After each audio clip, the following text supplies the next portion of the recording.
ಎಲ್ಲಾ ನ್ಯೂನತೆಗಳು ಆನೇಕಲ್ ತಾಲೂಕರವರು ಸಲ್ಲಿಸಿರುವ ಮೇಲ್ಕಂಡ ಅಂಶಗಳ ವಿವರಣೆಯನ್ನು ತಮ್ಮ ಅವಗಾಹನೆಗೆ ಸಲ್ಲಿಸುತ್ತಾ ಆನೇಕಲ್ ತಾಲೂಕು ಜಿಗಣಿ ಹೋಬಳಿ ಮಾನಸಿಂಗಾಪುರ ಗ್ರಾಮದ ಸರ್ವೆ ನಂಬರ್ 48ರಲ್ಲಿ 15 ಎಕರೆ ಜಮೀನು ಬೋವಿ ಜನಾಂಗಕ್ಕೆ ಅರ್ಹ ಫಲಾನುಭವಿಗಳಿಗೆ ಆಶ್ರಯ ಯೋಜನೆಯಡಿಯಲ್ಲಿ ನಿವೇಶನ ಹಂಚಲು ಈ ಹಿಂದೆ ಸರ್ಕಾರದ ಆದೇಶದ ಮೇರೆಗೆ ಜಿಲ್ಲಾಧಿಕಾರಿಗಳ ಕಚೇರಿಯ ಸಮಸಂಖ್ಯೆ ಆದೇಶ ಕಾಯ್ದಿರಿಸಲಾಗಿದ್ದು, ಇದರ ಬದಲಾಗಿ ಇದೇ ಗ್ರಾಮದ ಸರ್ವೆ ನಂಬರ್ 47ರಲ್ಲಿ 11 ಎಕರೆ ಜಮೀನು ಆಶ್ರಯ ಯೋಜನೆಗೆ ಕಾಯ್ದಿರಿಸಲು ಸರ್ಕಾರದ ಮುಂದಿನ ಆದೇಶವನ್ನು ದೊರಕಿಸಿಕೊಡಲು ಕೋರಿ ಪ್ರಸ್ತಾವನೆಯನ್ನು ದಾಖಲೆಗಳೊಂದಿಗೆ ತಮ್ಮ ಅವಗಾಹನೆಗೆ ಸಲ್ಲಿಸಲಾಗಿದೆ ಅಂತ.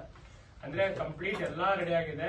ಅದೇ ಸರ್ವೆ ನಂಬರ್ ಅಲ್ಲಿ ಏನು ಬದಲಾವಣೆಗಳಾಗಿತ್ತು, ಬೇರೆ ಬೇರೆ ಸರ್ವೆ ನಂಬರ್ ಏನೇ ತೊಂದರೆ ಆಗಿತ್ತು ಇಷ್ಟು ದಿನ, ಅದನ್ನೆಲ್ಲ ಸರಿಪಡಿಸಿ ನಿಮ್ಮ ಗಮನಕ್ಕೆ ತಂದಿದ್ದೇವೆ ಅಂತ ಪ್ರಾದೇಶಿಕ ಕಮಿಷನರ್ಗೆ ಹೇಳಿದ್ದಾರೆ. ಇವರು